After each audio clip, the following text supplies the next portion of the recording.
All right. So a ceasefire deal between Ukraine and Russia is unfolding as I write this. Ukraine has accepted the terms of President Trump's deal after meeting in Saudi Arabia with the likes of Secretary of State Marco Rubio, in other words, the Jeddah talks, which would give the United States resource rights in exchange for security guarantees. However, Russia, as of 13 March 2025, is stalling on accepting Trump's terms. Ukraine accepting the ceasefire deal now shows the world that Russia could be more to blame for this war rather than the generally perceived reason of Western led NATO expansion being the reason. It is important to note that the ceasefire is essentially a timeout rather than a true treaty for peace. President Trump is making strides in the general direction of peace between the two nations, but it is not a peace treaty. Having peace is fine. I would be a psychopath if I personally did not want the war to end. However, I could be considered equally psychotic for not understanding that peace is a position that needs to be maintained and enforced rather than something that naturally exists in nature based on idealistic concepts such as humanism. Thus, the anti-war doves, be they on the political right, more so isolationist oriented, or political left, more so humanist oriented, could be argued as having a sort of naivete that results in more chaos because there are forces that are opposed to both isolationism and humanism. For example, an aspiring ethno-nationalist imperialist state such as Russia, inspired by the ideas of Russian Eurasianist thinkers such as Alexander Dugin. The domestic bipartisan division in the United States has resulted in a torn view between perceiving who is the real threat. Rather than seeing Russia and China as separate, the USA should see them both as a unified Eurasian force. Russia did not retaliate when Sweden and Finland officially joined NATO, despite Russia alleging that they cannot accept a NATO country on their borders. Russia's response to Ukraine potentially being in NATO versus Sweden and Finland now firmly in NATO sheds light that Putin sees Ukraine as special for various reasons. It is more so his obsession, akin to what he considers to be Russia's birthright to hold Ukraine. Putin's plans are more akin to the Serbians after the fall of Yugoslavia, who did not want Slovene, Croatian, Bosnian, or Kosovo, in other words, Albanian, Bosnian, or Bosniak independence. The Serbs wanted to control Yugoslavia under Serbian influence, and Russia wants a Slavic empire with power flowing from the Kremlin. So saving life is great, yes, but are we playing into Russia's game? My opinion is that we are playing into Russia's game. It appears that Russia more so wants peace to hold firm the gains they made. However, the USA can still chip away and drain enough of Putin's Russia to put the West in a better negotiation situation. A ceasefire would benefit both parties, but with Russia largely having won this battle, for example, acquiring 20% of Ukraine, including Crimea, giving the Russians a ceasefire and recuperation period could prove more disastrous for Ukraine and the West long term. For example, there does not seem to be a Trump backup plan if Russia uses the ceasefire as a means of recovering just to wage another quote unquote little green men annexation offensives elsewhere. His national security advisors surely have some sort of plan, but it is hard to tell what that is. Uh, Trump is extending Trump is extending an olive branch, but may be poised to violently retract it if Putin does not come to the table. For all I have written so far, For all I have written so far, this is why Trump should have handled his NATO goals of wanting members to increase defense spending differently. By publicly embarrassing and scaring our trusted partners into looking more inward rather to the US for guidance, if Russia uses a ceasefire to be more aggressive later, then the US has lost a bit of step, if only on credibility reasons, in coordinating with a more unified Europe, which is mistrustful at worst and disheartened at best towards Washington, D.C. Granted, Europe is still reliant on the USA for defense, and it would take far more time for Europe to scale up its military assets in comparison with the duration of the ceasefire. Basically, Europe overall is militarily codependent upon the US as a partner and cannot do much about it anytime soon unless it implements the equivalent of the United States Defense Prioritization Act, which grants the federal government powers to direct private industry to war or natural emergency oriented production. Europe is very resource deficient. Russian oil and natural gas was a big bolster to the EU, and any continued purchases of Russian oil only traps Europeans in a Sisyphean loop. Such a remilitarization by Europe to do what Trump wants them to do is hampered by Trump's counterintuitive goal of waging a tariff war on Europe. Europe needs as much affordable material as possible if they are to take Trump's pushing for increased military spending seriously. These counterproductive moves shed light on Trump's impatient nature. A ceasefire deal would create a ceasefire deal would create a relatively short span of peace. If peace were to last longer than this Trump deal, then Russia possibly could be allowed back into the international community by lifting sanctions, unfreezing assets blocked by the SWIFT payment system, etc. But they will recuperate militarily and, in theory, win the battle by having prevented Ukraine from entering NATO. They have taken valuable land, and the Russians may possibly sign its own mineral deal with the USA under Trump, thus offering Russia the revenues needed for further remilitarization, further countering Trump's intentions.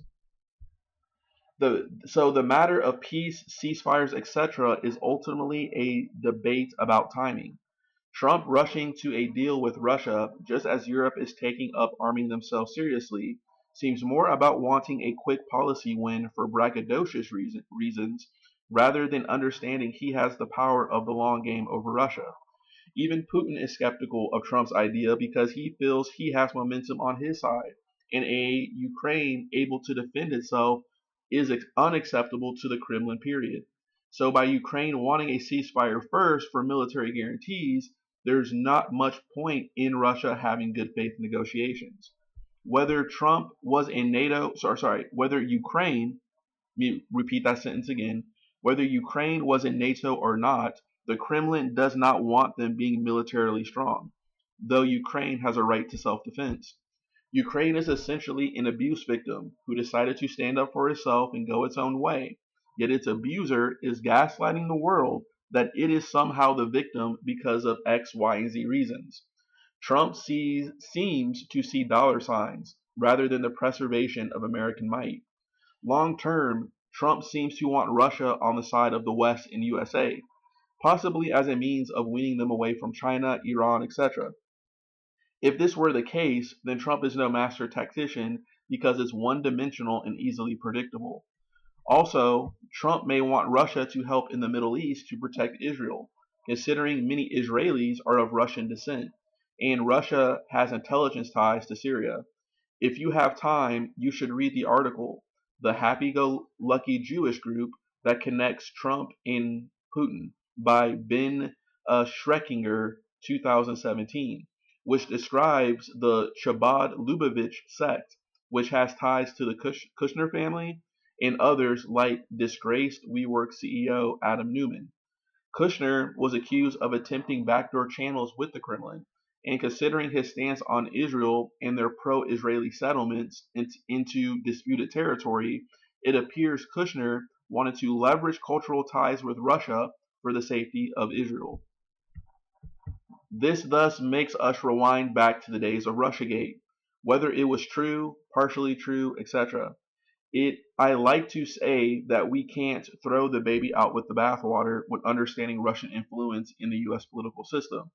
Did Russiagate happen the way MSNBC, CNN, etc. wanted us to believe?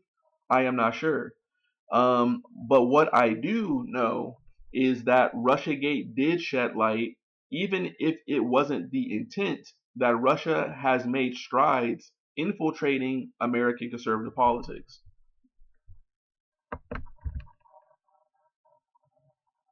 All right, and then let me see here. All right, so I'm gonna take a quick little pause, real quick.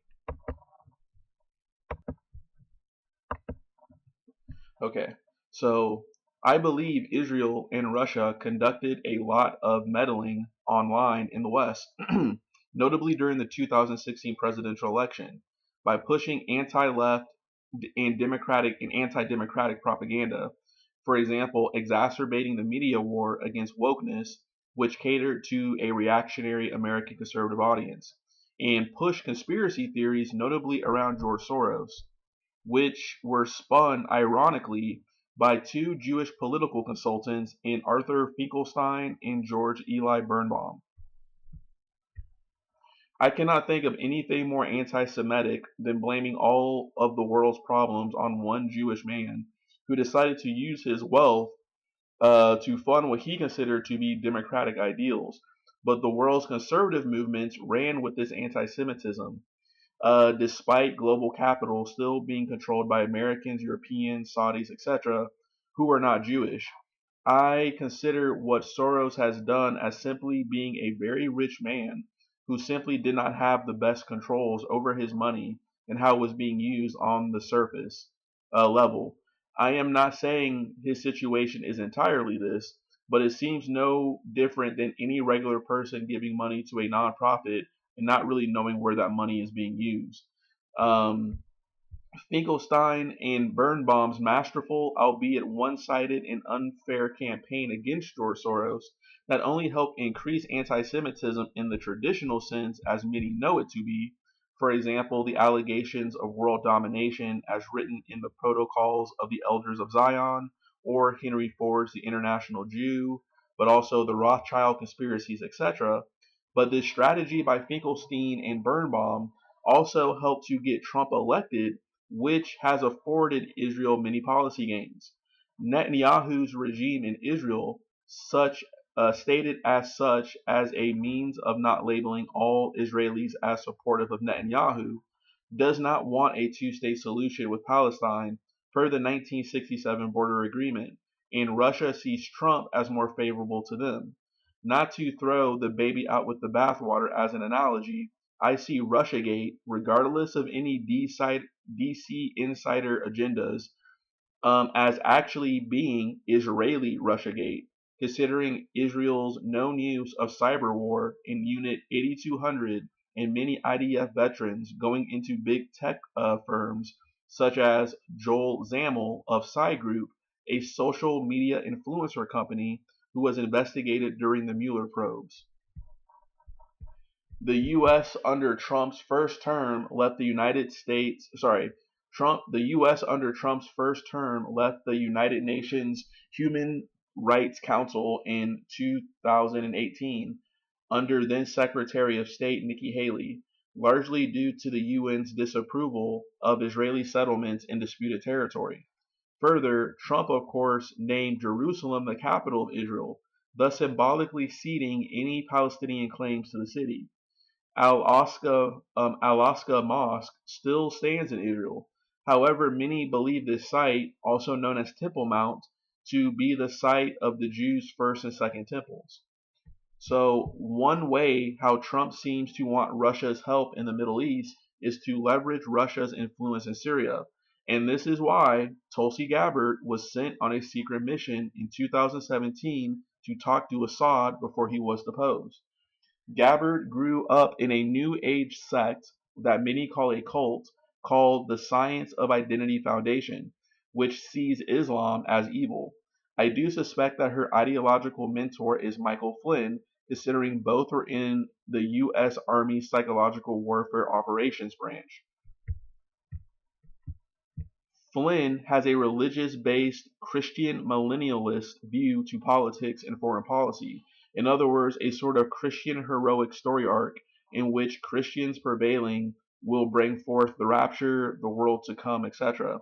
It is noteworthy to state that Flynn's brother, Charles Flynn, was one of the officers involved in the controversy around deploying, or rather not deploying, National Guard troops during the January 6th insurrection. Flynn is the co-author of The Field of Fight, How We Can Win the Global War Against Radical Islam and His Allies with Michael Ledeen in 2016 by St. Martin's Press. Will McCants of the Will McCants of the Brookings Institution described Flynn's worldview as a confused combination of neoconservatism and insistence on destroying what he sees as an alliance of tyranny, dictatorships, and radical Islamist regimes, and realism, supporting working with quote-unquote friendly tyrants. Further, mercenary and Trump donor Eric Prince, brother of Trump's first education secretary Betsy DeVos, has admitted to meeting with Russia's Kirill Dmitriev, head of Russia's foreign investments. Prince stated, "I remember telling him that if Franklin Roosevelt could work with Joseph Stalin to defeat Nazi fascism, then Donald Trump could work with Vladimir Putin to defeat Islamic fascism."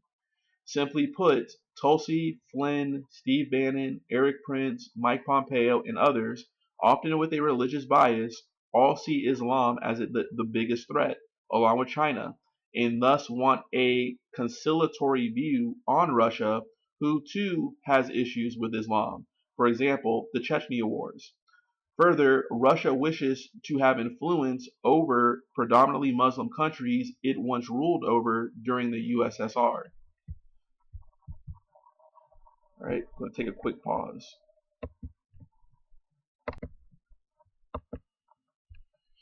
All right, so back to it. So yet Russia is not adamantly opposed to Islam either. It understands that to spread its own power in Central Asia, the Middle East, and parts of Africa, then it needs a somewhat favorable relationship with Islamic nations. Russia is an ally to Iran, and Iran is a vital piece of China's land routes on the larger New Silk Road project. According to Reuters article published 1/17/2025 titled, "What are Russia's strategic treaties with Iran, North Korea, and China?" It states that Russia signed a strategic partnership with Iran on Friday that follows similar pacts with China and North Korea. Per the article, all three countries are adversaries to the United States, and Russia has used its ties with them to help blunt the impact of Western sanctions and boost its war efforts in Ukraine. Further, there was the allegations of the Kremlin paying the Taliban to kill U.S. and coalition soldiers in Afghanistan. Since Russia often does the opposite of the USA to snub and discredit the USA, such as having relations with China, North Korea, Iran, Venezuela, Cuba, etc., Trump seems to want Russia on our side, the American side, or at least wants Europe in a better position to defend themselves. Russia could then provide closer ties to nations the USA traditionally sees as pariah states. The Trump doctrine may go down in history as a world order defined by coexistence with dictatorships and the willingness to negotiate with terrorists or insurgents. To Trump, you negotiate with the strongest faction in whichever country. The Doha Agreement with the Taliban, for example, under Trump and Mike Pompeo, is an example of this.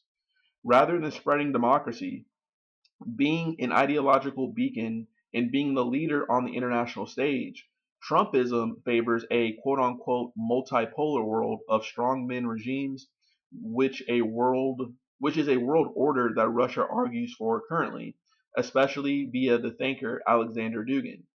For example, this can be seen in Russia's push for the BRIC alliance with Brazil, Russia, India, and China.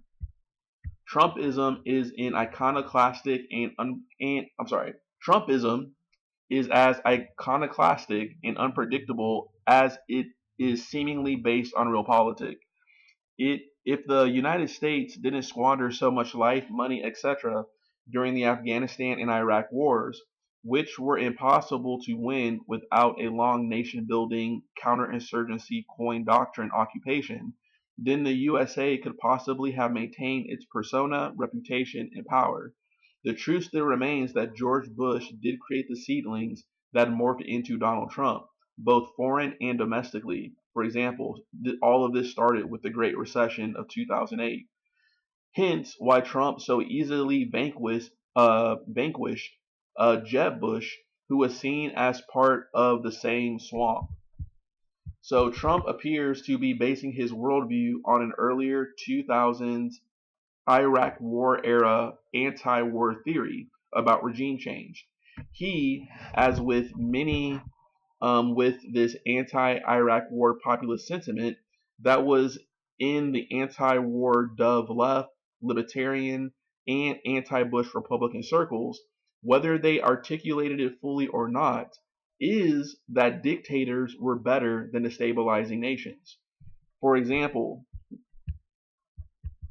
this mentality believes that if Saddam Hussein, for example, weren't overthrown in Iraq, then Iraq would have been stable, ISIS wouldn't have come, and a Shia Iran would have had a Sunni led foe next door to check its regional ambitions, notably as expressed through Hezbollah, the Houthis, etc. Or if the US negotiated with the Taliban sooner, then a costly war could have been averted, since the Taliban may have captured rival Al Qaeda leader Osama bin Laden before he escaped to Pakistan. And this sentiment is true. Trump, pandering more to his right wing devotees, is essentially taking ideas from all populist sides, from simple granddad complaining about wasteful pennies to his protectionism resonating with once unionized democratic strongholds in the Great Lakes, to pleasing Star Trek nerds with his talks of moon bases or working with Elon Musk, to giving racist dog whistles to Confederate sympathizers by languishing over the removal of Confederate statues, into his politically incorrect way of talking. He's able to maintain the top down order that favors the rich while giving the people a feeling of being a part of a movement by giving them small gains or at least entertaining their ideas. Trump essentially sees the world through TV rating polling data. He gives small crumbs to people knowing that any economic reforms will disproportionately benefit his wealthy donors. But this feeds back to trickle down economics.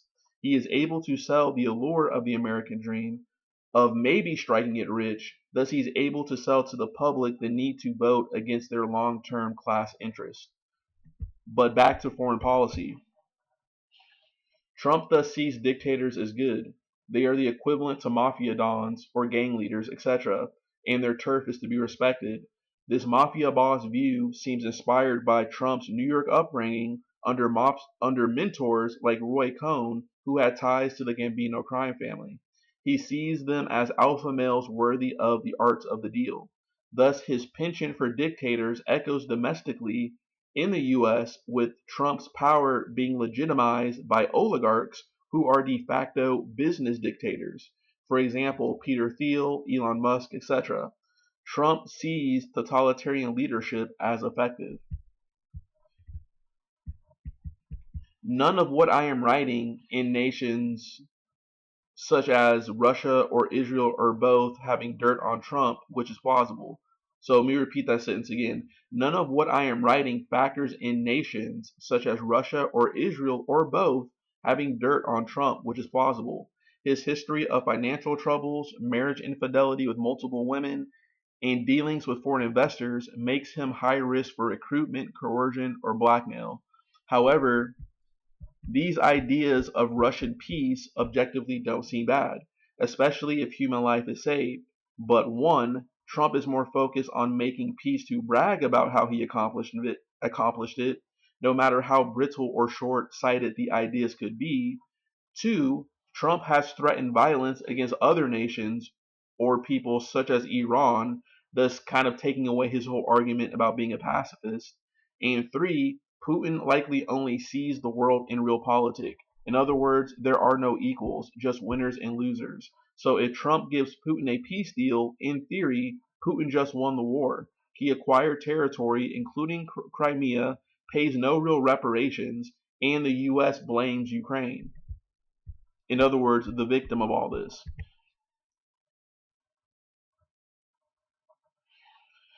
So let me take a quick pause real quick.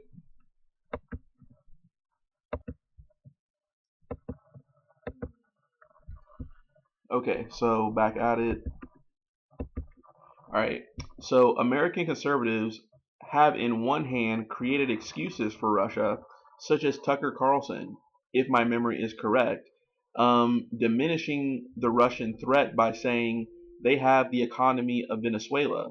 Yet others, like Trump or Joe Rogan, will bring up the possibility of nuclear war. So which is it? Is Russia some podunk nation to not be feared? Thus, wouldn't that mean the US should not relent in the face of a weaker opponent? Or if Russia is a serious threat, then why would the United States bow down when this is a matter of needing to maintain and confront strength? So let me see here.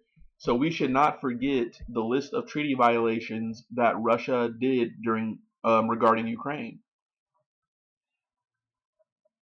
So let me see here. Actually, let me pause real quick. Okay, so yeah, go back here. So we should not forget the list of treaty violations that Russia did regarding Ukraine. Minsk's 1 and 2 ceasefire deals in 2014 and 2015 with the help of the Organization for Security and Cooperation in Europe, OSCE, were violated by Russia. The 1994 Budapest Agreement, in which the superpowers promised security guarantees to Ukraine for giving up their nuclear arsenal, have obviously been violated. Russia's pretext for invading Ukraine due to NATO expansion is faulty since no U.S. treaty saying that NATO couldn't spread is in existence. Russia seems to be pointing to a memo or note by George Bush Sr.'s Secretary of State during discussions with Russia after the fall of the Soviet Union. But this was not a ratified treaty. Further, many alleged doves, be they left-wing or right-wing, seem to rob other nations of their agency in decision-making since many nations voluntarily asked to join NATO. The American-Polish lobby even pressured Bill Clinton to join NATO. So lastly, on these points is that NATO is a defensive treaty in scope, despite NATO having been debatably used in the Middle East on Libya in 2011 and in Bosnia with Operation Deny Flight and Enduring Shield in the 90s. However, these NATO these NATO shows of force could be argued as defensive in nature considering NATO strikes in Bosnia were used to protect UN peacekeeping missions on European soil, and Libya, being a Mediterranean nation, was too close to home for Europe not to be worried about. So, however, luckily under Biden, NATO signed, NATO gained Sweden and Finland, thus hindering Russia's Baltic operations. However, under Trump, by appeasing Russia, the U.S. is seen as favoring this multipolar world order, which could adversely make the U.S. lose the perception as being the unilateral behemoth that it still is, despite domestic feelings of ennui, doubt, regret, hopelessness, angst, lethargy, etc. There are many defeatist narratives permeating in the American consciousness, which seems to be responsible for slipping into this self-loathing malaise of having a fallen empire. However, the elephant in the room about why many voices in MAGA want this merger with Russia is not simply out of pragmatism, but it is also because of white existential dread for fear of being replaced, which is pushed by people such as Tucker Carlson, despite the irony that Russian bombs in the Middle East help make the refugees going into Europe. For example, Belarus, a Russian puppet state, helps refugees go into Russia's foe of Poland, for example. Russia uses refugees as political weapons to create anti-European Union nationalism. So let me pause real quick.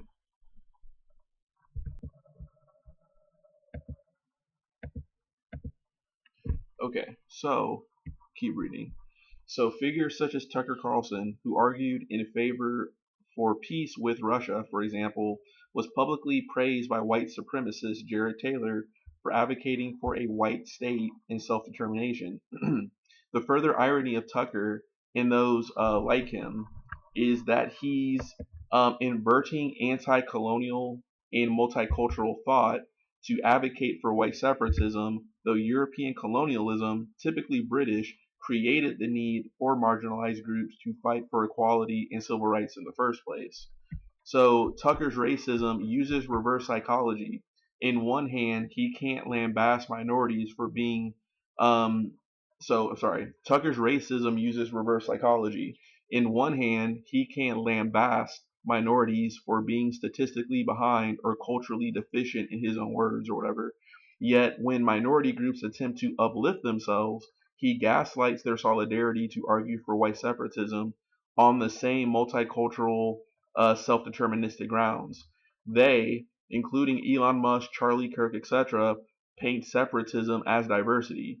A racist like Tucker are essentially so racist they have contingencies and excuses for it for multiple directions. So also many conservatives like Russia because they want religious orthodoxy as people see the modern world with feminism, LGBTQ inclusion, etc., as incompatible with their religious views. This resonates within the USA where white males feel oppressed or silenced due to movements such as Me Too, Black Lives Matters, etc., and younger generations don't see upward mobility such as home ownership as being possible. Though the conservatives blame government rather than blaming capitalism, such as private equity killing competition by creating massive monopolies. The uptick in religious interest is often amongst this demographic of males, and yes, the Kremlin likely knows this too. Thus, they sort of push, so this thus pushes males into the arms of figures such as Andrew Tate, etc., etc. So, 1 minute. All right. So the Kremlin understood that the U.S. conservative movement was a backdoor into the United States. This is why Marina Butina was rubbing shoulders at the National Rifle Association events, or why Russians were taking more of an interest in the national prayer breakfast tradition. Recently, it was revealed that YouTube podcasters such as Tim Pool received money from a Kremlin shell company named Tenet Media, I believe, to push anti-Ukraine talking points. Alex Jones was praised by Russian TV. White supremacists such as Richard Spencer, Lana Loktef, etc., have pushed pro-Russia stances. Further, Russian investor with Kremlin ties, Yuri Milner, made large Twitter and Facebook investments that were investigated in 2017. Also, there is the joining of American big oil and gas with the likes of ExxonMobil, Chevron, etc., with Russian big oil like Rosneft, Gazprom, Novatek, etc. According to Duncan Depledge and Caroline Kennedy Pipe of The Conversation, March 5th, 2025, it was stated, as the White House ramps up pressure on Ukraine's President Zelensky to allow the U.S. access to Ukraine's mineral wealth, the U.S. President is also talking about cutting a deal with Russian President Vladimir Putin. That deal would only mean territorial losses for Kiev, but would prepare the ground for a potentially far-reaching economic partnership between the White House and the Kremlin.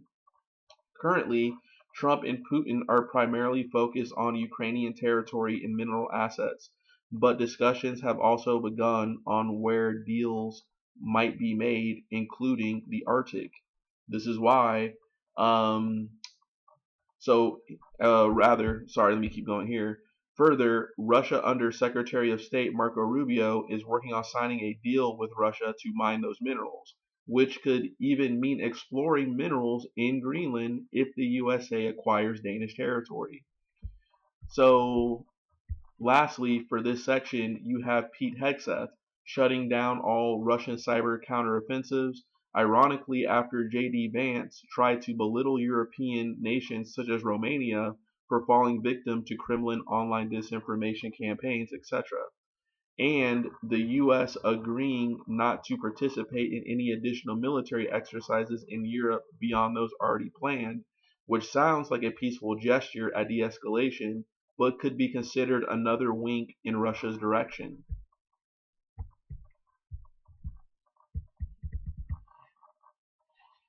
So let me see here. So Putin is influenced by Alexander Dugin, who has an almost medieval view of the world.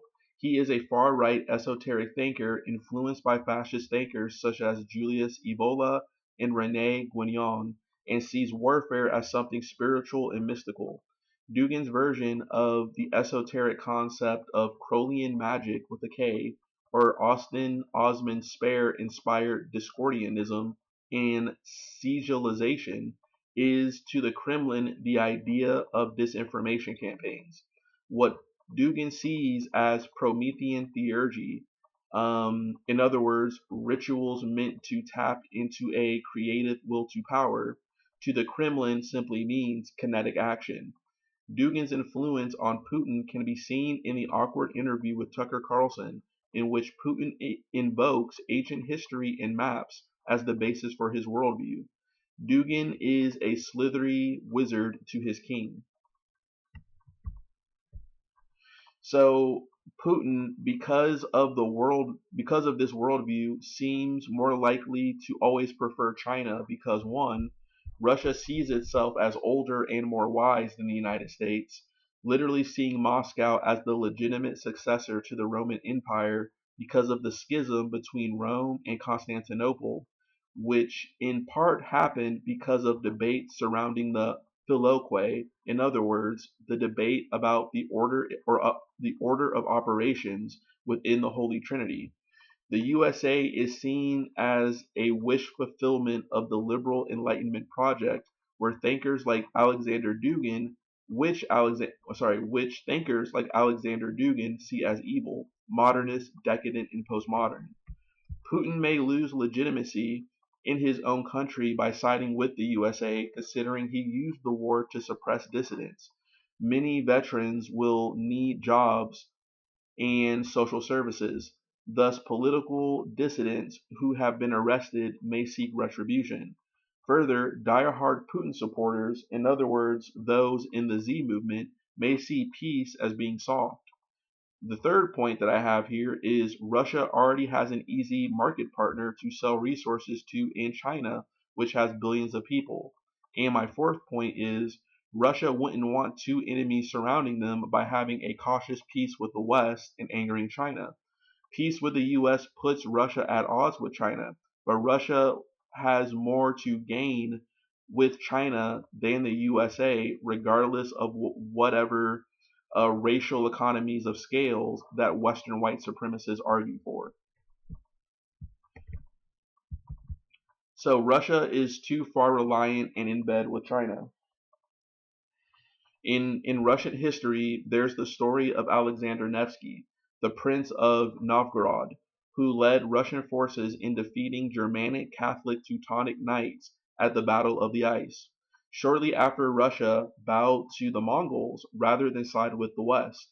The Russians figured the Mongols wouldn't erase their culture as long as they paid suzerainty or suzerainty to the Mongols, whereas the Catholic Crusaders, fresh off the Northern Crusades, would have converted Russia to Roman Catholicism.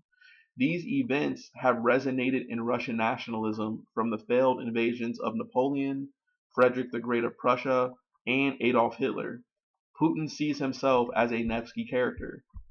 Trump flirting with Russia, throwing Ukraine under the bus, etc., it forces the Europeans to focus on defending themselves more. So even if Russia decides to be its traditional adversarial self, then at least Europe can better defend itself in something akin to a European defense force, which would be analogous to a modern version of a Napoleonic or Holy Roman Imperial military led by either France or Germany, being the two strongest economies and militaries in Europe. Macron has even publicly admitted to wanting to replace French nukes with American ones. However, the European post-NATO world may actually push the Americans out of Europe, to the possible delight of the French, who want to hold the leadership baton. This could pose issues since the USA likes having a presence abroad because it pushes possible threats away from the US itself, giving the U.S. closer proximity to the Middle East, Central Asia, and Israel. For example, Ramstein Air Force Base, Landstuhl Medical Center, Lakenheath Air Force Base, Incirlik in Turkey, etc., etc.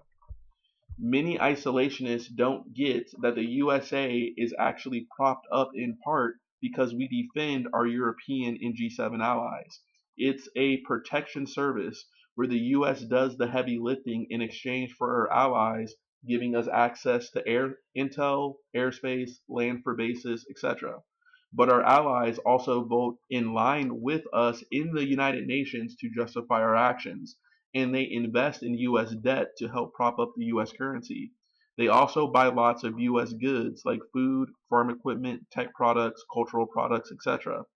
Not to mention the petrodollar by doing all global transactions in US dollars. By retracting US influence, there is a possibility of Europe, Russia, and China all agreed to push the USA away in something akin to the Eurasian century, um, which would be to the delight of the Kremlin intelligentsia. If each party doesn't push the USA away, not in unison, then separately they could for an array of possible scenarios. Ukraine, for example, Ukraine, fearful of how the great chessboard is playing out, has already hinted at cooperating with China, maybe as a smart move to counter Russia by having Russia's big brother and the Chinese hold the Russians back. Russia thinking the European front is their domain would be annoyed if Chinese influence takes precedence, but Russia could do little about it for fear of revealing their possible double crossing of the Chinese in any given scenario, or any given grievances would show a lack of solidarity between the two, which can hamper situations where a unified stance would be required. Um,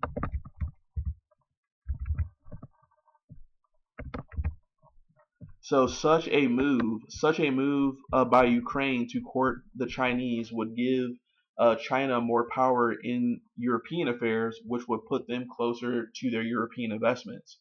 And to be frank, the Europeans overall may not entirely see this Chinese incursion as entirely bad, something that can be tolerated, considering Trump has thrown the entire calculus of American Western geostrategy into disarray. A world of waning American power only means a world of more Chinese influence as the power void is filled by one power with another. European nations and companies, for example, Total Energies of France, Eni Energy of Italy, etc., all rely on Africa and will more so as time goes on, especially for resources. Yet China is also in Africa as well as Russia. Both China and Russia, being allies and BRIC countries, both use anti Western imperialist talking points to undermine European and American influence, despite China engaging in what is essentially payday lending on the African continent. In other words, a different version of the heavy handed colonialism utilized by the European powers. Further, Africa is rising on its own. Nations like Nigeria, Rwanda, etc., continue to modernize, as well as the continent having a very young population.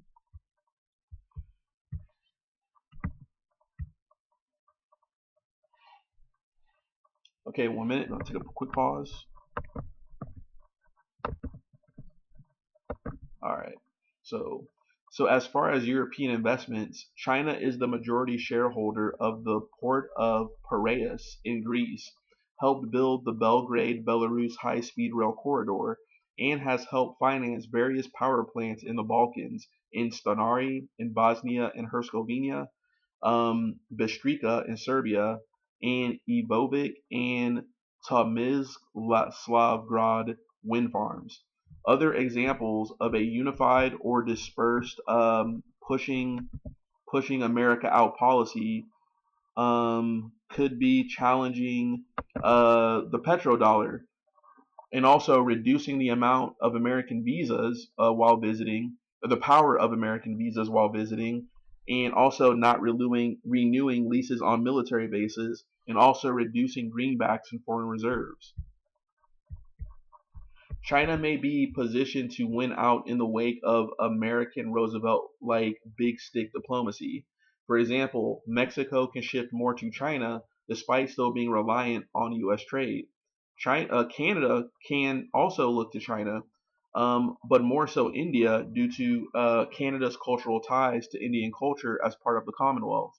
Further, Canada, with its Anglophile and Francophile ties, could partially pivot to more to France and the United Kingdom. For example, canceling U.S. arms and jet purchases in exchange for European platforms such as French-made Rafale jet by Dassault Aviation. Further, Canada, as a NATO member, could diversify from US-made next-generation fighters for the Future Combat Air System UK program, also known as Team Tempest, for the sixth-generation jet program led by BAE, Rolls-Royce, and Leonardo, or the separate French-led FCAS project by Dassault and Airbus. And also, as a maritime country, Canada could shift from U.S. made combat ships and platforms, for example, the Aegis combat system by Lockheed Martin, and shift to French made products by Naval Group, the UK's Babcock International, or even platforms made by Germany's ThyssenKrupp. Additionally, the Canadians could offer an increased presence of UK or French troops at Canadian military bases for joint exercises. So China, unlike the USA, sorry. So China, unlike the USA, is not seen as a colonizing force as much as the Americans and the Europeans. So as a result, developing or non-global North nations see China as a possible ally able to fend off American bullying. South Africa's Julius Malema of the Economic Freedom Fighters Party, a party which holds less than 1/10 of the seats in South Africa's National Assembly, has given speeches countering Trump's defense of Boer Afrikaner community, who still hold most of the land in post-apartheid South Africa, as well as having their own white racial supremacist separatist movement. Malema has suggested closer ties with China. The only reliable partner the USA does have is AUKUS, which stands for Australia, United Kingdom, and United States. But the UK, whether they admit it or not, is reliant on the US because, frankly, the United Kingdom can't protect itself due to decades of defense spending cuts. Further, Australia has a deep relationship with the USA, such as Australia choosing American-made Virginia-class submarines over French-made Barracuda submarines, despite Australia having committed to the French and having already expended over $2.4 billion. From U.S. Marines being rotated in and out of Darwin, Australia, which first commenced under President Obama, Australia's participation in the global war on terrorism and in the Vietnam War, the presence of the Pine Gap CIA, NSA, NRO site, and the use of Lockheed Martin-made F-35 Lightning II jet fighters are example of Australia's deep commitment to the United States. Trump is exacerbating the possible rise of China, who has been less problematic on the international stage than the United States. Rather than using a rub your back, rub my back diplomacy, Trump may be exhausting a lot of America's tricks of the trade, which may wane power in the long term. An apparent truth of Trump rushing peace with Russia is that Trump wants to pivot to China and Iran. So this peace deal between Ukraine and Russia isn't merely about peace, but shifting U.S. focus to the Middle East against Islam, as seen in the Christian nationalist Deus Vult for the Will of God crowd, such as Pete Hegseth's nomination, which explains his nomination. And China could pose a threat economically to the USA. Conservatives prefer this China and Muslim foe strategy because some see the world through a racial, religious, civilizational clash mindset, hence why many apologize for Russia. The Russians, however, are an old world people who don't obsess as much over race as Americans do. If anything, the USA exports racism in certain cases. Even Putin said America is race obsessed. The USA, as well as other post-colonial nations, often use racial division to build their countries. However, old world feuds are more ethnic and linguistic. If the Russians can exploit Western white racial paranoia to push anti-EU Euroscepticism and anti-West, anti-NATO, anti-USA unity, they will. And unfortunately, it's easy in the USA to pit groups against each other. This is why far-right parties and people in Europe, like Germany's AfD party, the Golden Dawn in Greece, Viktor Orban in Hungary, or Marine Le Pen in France, all have Kremlin ties. The Kremlin is doing Putin's favorite sport of judo, which is to throw the U.S. off by using its own inertia against itself. So that is my letter that I wrote. Just kind of, I was thinking about sending this in like a newspaper or something, but it's like 15 pages. But anyways, that's kind of where this is my, this is Quentin Mitchell's state of affair letter, I guess. Just kind of my summary of how we are right now. Like I said, I wrote this probably, I'll say around March 13th, 10th. So a lot has changed since then, but I think I did a decent job of kind of explaining just kind of how I see where we're at right now in the world. And I think that even Donald Trump is kind of wising up that this idealistic favoring of Russia is kind of actually helping China. And I think that even though Donald Trump, I think, is a little more dimensional than what we give him credit for, he needs to amp up that dimensionality or whatever. I'm not sure, I know that's not a word, but that he needs to up it a little bit because rather than seeing Russia and China as separate, I think the wise move for the West, United States, is to see them as the same. It's a Eurasian force.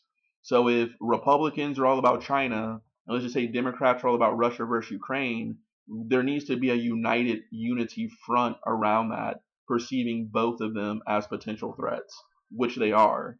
And I don't mean this as the Russian people necessarily are threats, 'cause I have no ill will towards the people or even Chinese people. But our governments, me being an American, I know which side I'm on. So, and I think I am on the right side. As arrogant, cocky, people say ethnocentric, whatever, I feel that. Um, so I think that we need to see the threat as a Eurasian sort of doctrine when dealing with that part of the world. And this is where congressional Democrats and Republicans can agree on policy. So they both get what they want, right? In other words, it's like a big U, right? Draw a big U from Ukraine all the way into the Indian Ocean, all the way up to China. That is the region that will pose the biggest kind of like geopolitical pivot threat to the United States. Um, when you're viewing the world through real politics or whatnot, right? And I think that Donald Trump potentially being easy on Russia is actually just helps China because China wants Russia. Like if Russia gains more territory, that actually helps China. You know what I'm saying? But it seems like one faction of the United States, particularly through this right wing mentality, they only see China as the threat and they make apologies for the Russians or something like that. Though too, not realizing that they're actually helping their own enemy if China is the real issue here, because you can't see those two as separate. And the United States is actually prepared to actually fight. Not prepared necessarily, but we do war game scenarios of fighting a two front war. Um, so it's not like we haven't ran scenarios on this before. So I think our policy needs to kind of, see it as a unified Eurasian, I hate to say it, threat. And we can talk about leaders like, or not leaders, but thinkers like Brzezinski, who wrote the Grand Chessboard. I might actually read that for you one day. But part of it makes me he got a lot of pushback because he was kind of saying that like we need to basically be in Central Asia to kind of put our flag up and kind of be a part of the politics over there because whoever controls Central Asia controls the world basically. But you can almost make the argument that the Brzezinski theory gave impetus for the George Bush theory, which turned out to be a disaster. So what I'm saying is I don't think that we need to actually be like all up in Central Asia's business, but rather we need to have a united front on the western flank of Ukraine, looking inward to Russia, and on the eastern front of the South China Sea, looking inward to China, in order to protect American interests. So you can't sever Russia from China or China from Russia. You have to see them as a unified Eurasian force. So yeah, and that's kind of just my general my thoughts. Um, from I'm almost 40 years old, from a kid who liked Model UN in high school. So anyways, there you go. Peace out. Thank you. Bye.